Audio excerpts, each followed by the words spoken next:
we've got to do the work, right? The work of having a horizon mindset and an end state, a working from the end and coming backwards, and saying, I'm going to spend time in my imagination really thinking about what I want in the end. That horizon is going to inform my today. It's going to be a reflection of what I really believe is going to be the outcome of my life. And so leveraging success is to say that I want to take everything that you've given me, God, in terms of my wealth, my wisdom, my relationships, the work that I do, and I want to take all that and make sure that it's going in a direction that's going to have an outcome that matters.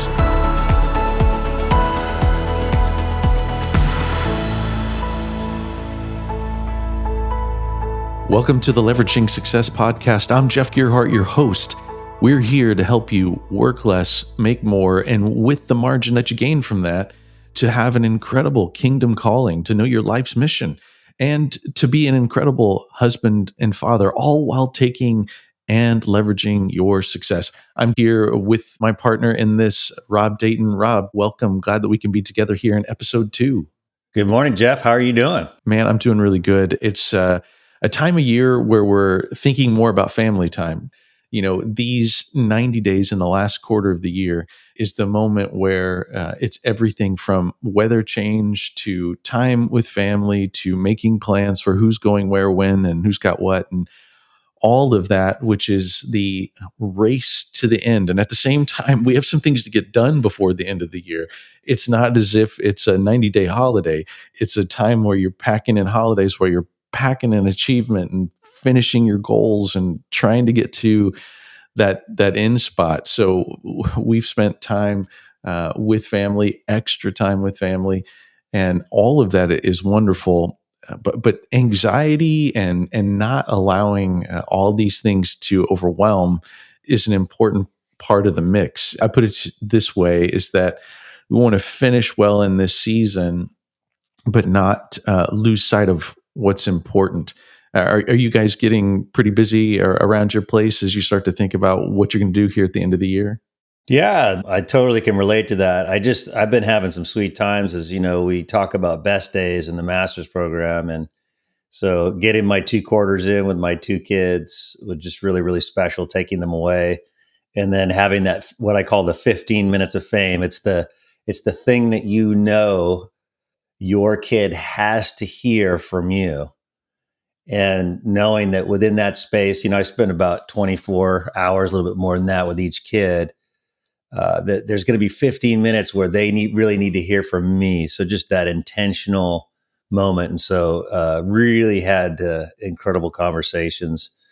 But I totally identify with you. It's like, you get closer to the end of the year, all those vacation plans. Exactly. All of these things are what we think about automatically, whether we want to or not. Perhaps it's the things that are at the store or the changing of the weather or whatever it is. It tells us that this is on our horizon. Today's topic is what's on your horizon. And looking out onto a horizon is important. Whether in business or life, we've spent most of our success in building it by having something out on the horizon, something that's compelling, a reason with which we would stay the course or go after it or do the hard work. And with us now having things on the horizon with holidays, that's a short sprint. But I want to talk about, and we were talking about this in the prep for today's recording, is the mindset towards a whole life's horizon and beginning with the end in mind. You know, with that word, Rob, set that up. What's important for us to be thinking about if we're really going to have a meaningful life with any, like I like to say, eternal echo to it that's going to matter in eternity? What is our horizons thought process to build towards something that'll really matter? It's such a good question to think about. And for the people who are listening, because some people are thinking maybe like we just talked about, towards Christmas the next year. Some people are planning, the next 5 years. Here's where I'm going to be in a half a decade or maybe even a decade. And then, still fewer are saying, here's where I'm going to be by the time I'm dead. And then the hardest part, the most difficult thing for us to do is to think, okay, eternity, let's call it 3 million years. Of course, it's more than that. Yeah. But this section of life is just, it's just a lily in the field, here today, gone tomorrow. And so, what is the mindset that I must possess if my horizon includes those millions of years in eternity? And what do I have to do in this very fleeting moment to make a difference in that space? We've got to do the work, right? The work of having a horizon mindset and an end state, a working from the end and coming backwards, and saying, I'm going to spend time in my imagination really thinking about what I want in the end. Mm. Without thinking about that, it's going to be somewhat random. Here's a approach that Heather and I take together. We call it our 5, 10, 20. And by that, we want to see and be as risky as we can be in 5 years' time without hurting anything that we want to accomplish in 10 years' time. And then the same mindset towards how far can we stretch ourselves in 10 years that'll still make the 20 good. But the answer started with what do we want in 20 years? And from here till 20 years, things can get variable in terms of health outcomes and where we're going to be at. So let's dream big, but let's have the end game in mind. And so the end game is to say that it's Paul's setup, right? Which is that there isn't a bad situation. Either I'm going to be alive and putting treasure into heaven, or I'm going to be with my Savior and I'm going to be basking in the eternity that we're all looking forward to. We have to have that in game design and mindset that makes that compelling. And the reason that that has to happen is that if I don't have a compelling outcome, then I'm not going to be willing to do the work, to do the decisions that I need to make today for that to happen. So that horizon is going to inform my today. It's going to be a reflection of what I really believe is going to be the outcome of my life. And so leveraging success is to say that I want to take everything that you've given me, God, in terms of my wealth, my wisdom, my relationships, the work that I do, and I want to take all that and make sure that it's going in a direction that's going to have an outcome that matters. We talk about several books that we like to recommend and to develop this end horizon mindset. One book that we love to recommend is the book Heaven by Randy Alcorn.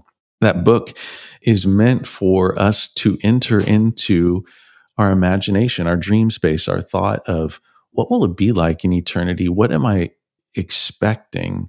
And do we have a mindset with which it's just simple? All we're doing is singing all day, which is wrong. Am I floating on a cloud with a diaper and a harp? I don't know. No, that's not the way it is. And so the more that I'm developing that heaven understanding, the more that my today is informed by what would I do? I mean, what would compel someone like Peter to suffer for Christ? I mean, it was just an undeniable outcome of what he had seen and been given power to be. And so that kind of thinking is just really important to our everyday. It's the work that I need to do to keep from allowing from my mindset to go towards worry or wealth, which is what Jesus said in Matthew 13 is going to choke out the fruit of my life. So doing the work and the mindset, Rob, what do you do to do the work, and how do you make sure that your mindset on the horizon is something that's compelling that would give you a reason to suffer in today? Well, I think it's really key what you said, Jeff, is that it's your imagination. Yeah. I think that we miss this really important point about what are your imaginations about? At the baseline level, some guys, their fantasy life, which is clearly engaging their imagination, is distracted by porn or something like that. That's really stealing their connection with God. That's what's really on the line here, is because your imagination. Most of us experience God's voice in that space in our mind.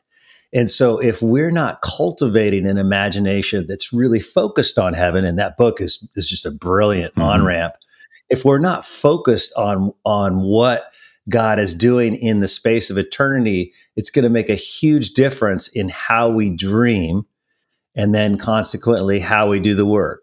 So for me, one of the things when we're, kind of funded at this place, Nancy and I could easily go, okay, how about a vacation house here? How about let's get a ski boat there? And, of course, we want to prepare for grandkids and set up memories and space. But instead, the conversation is like, how can we leverage something here now and spend money here now that will make a difference in eternity? And it'll be really where God has positioned us into pouring into other people in powerful, significant ways that blow our minds. And so I think that that's the key what is your imagination about? Are you imagining heaven and what it's going to be like? And what is God's words to you? What does he care about in terms of what you did and did not do? Those type of imaginations are going to get you to do the work that is really going to be on point. Yeah. Rob, we should talk about imagination and dreaming and things like that right now, because to those people that we love to serve, marketplace leaders, people that are executives, entrepreneurs, business owners that have found themselves loving Jesus and having success, when we start talking about imagination or dreaming, it seems sort of like, well, I did that when I was young, or isn't that for children? And I just want to reset the topic, right? Is that every time we set a goal, a vision, a mission, we create clarity for our organization on where we're going next, it started and is still in our imagination. And then we tell people about it and they follow us. They say, okay, we're going to go where you're going. We're excited about what you're saying is going to happen by this date or when these things start to happen. And so we imagine it first. And that's why leadership is so deeply spiritual, right? Because if you're really leading, it all started on the inside of you and then had to get to the outside. And then we rally the people around us to galvanize them to go forward to where we want to go or where we think we need to take them. And that happens in business all the time. And it's when leadership happens. Now, in absence of that, it's chaos. And we've seen that kind of leadership, or it can be leadership by policy and procedure and someone else's cookbook. But for those of us who decide that we're going to lead, it's what's on the inside that comes outside. And so if I'm going to spend time doing the meaningful in this life, if I'm going to do the work of suffering or making investment or taking risk or doing what you described about how do we do things now that are going to matter later, I need to have a later idea and a horizon mindset towards that end. So doing the work of our minds is really important. I find, Rob, that the follower of Jesus is so often led to just battle on today's don't do this stuff, right? And certainly don't look at pornography and don't cheat on your taxes and be faithful to your spouse and all these don'ts and rules and those sort of things. And supposing that we were to have a compelling outcome in front of us, that would inform a reason why I wouldn't even be wanting to think about that.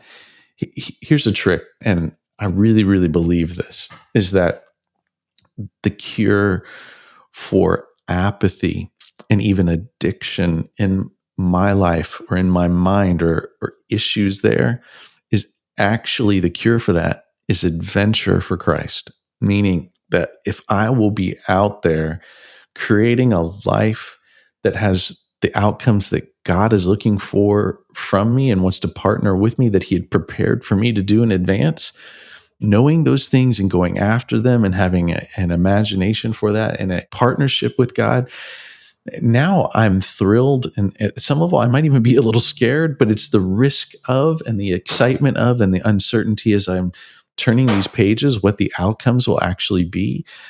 So that kind of mindset is what leads me to do the work here in my mind. Rob, could you talk about doing the work in terms of what is the day-to-day doing of the work to go after that horizon that we're talking about? I love what you said about living his design because really that's the work we want to do. We talk about the 80-20 principle. The 20% is 20% of some things you do really well. Your natural talents are going to yield 80% of your results. And so the challenge for us in doing the work is to find that 20%. What's really interesting about that 20%, connecting it to our imaginations, is God imagined us and imagined our design. That same word, we're created in his image, also translates imagination. He was thinking about our design. And so, that's a really difficult thing to do. It takes a lot of work to get guys to focus on it, but you're naturally gifted on these things where he has placed design in you. That's where you experience flow, rapid learning. You're looking forward to things. You're excited to things afterwards. And so that's where we need to engage in that work. And then when you combine that with what we're talking about, is if your imagination is consistent with heaven, and you're doing the work that heaven has imagined you doing from the beginning, that's when you get life to the full. It's so crazy. Like we talk about it like it's a sacrifice, but actually cutting short things in this life that maybe would be on par with the worries of this life, deceitfulness of wealth, so the desire for other things in the parable of the soils, actually not doing those things and advancing in God's imagined purpose for you, that 20%, that work that's only designed and reserved for you, is going to give us more life, more satisfaction, and more brilliant experiences where we intertwine with the love of the Father. So, man, it's just such an important topic we're hitting on. Yeah. Rob, it strikes me that as we talk about this, it may stay overly conceptual and not practical, right? Is to say that, okay, I think everyone could agree I need to have a compelling vision for my life so that I know what kind of outcomes I'm shooting for. So, what is your life plan? And getting to the answers of that, and then clarifying, God, what work did you set for me to do that I will be a partner in your work for? What have you called me to? What's my life's mission? These are questions that unanswered will leave me in a place of just living for today, or basically just trying to be a good person. And if I were to go further and say, okay, God, I now have a life plan, I understand what you made me for, then I can start to make short-term missions or sprints towards that end goal. Like in my company, when I say that I want to see by the year 3 years from now this achieved, I'm going to make the sprints of the pieces that need to come together and the strategic pillars that I'm going to put in place to make sure that I get there. So I think the big question for the people that we're serving here and listening, and the questions for ourselves, is what's our life plan? And what did God call us or call me to do? What did he prepare me for that I need to discover and stay after in that? And before I go past those two questions, we also need to clarify something, because I find often, Rob, in our work together, whether we're coaching or consulting, there's some lack of common understanding about what does God care about.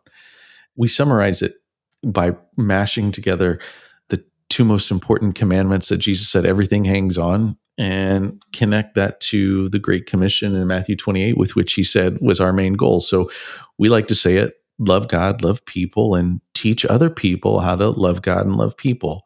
Now, granted, that's an oversimplification of something that's beautiful and rich when we talk about loving God with everything within us. But when we talk about loving our neighbor as ourself, and then third, to say, hey, I'm going to go baptize, teach, and I'm going to be a part of what Jesus told us to do, is to make followers of him by having people follow us while we follow Christ. So that whole model then is the thing that our Father's business is. This is his business. And so if we're going to be in his business, we're going to be after that in our life plan. Okay, God, in my life plan, how can I help people love you more? How can I have people who follow me love other people even more than they do now? And how can this be a multiplication, so that either through me or through others that I get to serve, they are doing this and replicating themselves into a movement? this is our Father's business. So our life plan needs to match up to that. Thinking about the listener here, Rob, is that making sense to you in practical terms? That's it. I think you nailed it right there. Is like, how do you make this super practical? And what I find, or that I make it more difficult for me to get through to a guy who I'm coaching, is to really look in the mirror. I think that that's the challenge, is we don't really spend time seeing what the Father sees. You know, first thing is, the Father relationship is a brilliant connection that Jesus brings in, as Father as God, because your Father, as you know, we're both fathers. We want to see our kids succeed, and we're so overwhelmingly excited about what they're going to do. So first step is we got to understand that the Father's excited about what he's created and what he sees. So when we look in the mirror, that helps me look in the mirror a little bit better, is that he's excited about you. He's excited about the talents he's placed in you. And then we have to practically just look at the talents we have. And the easy way to think about that for our listeners is that, in the subject of do the work, is the thing that you loathe, that you hate doing, is probably something you suck at.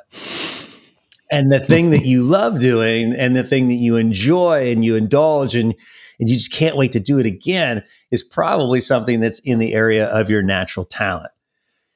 And it's really critical practically to stop the stuff that you hate and loathe, or that you find relationally hijacks conversation, or even hijacks your marriage, like doing things that are destructive, or because you're so bad at them, and stopping those things, and then leveraging or scheduling the opportunity for you to do the things that you love more.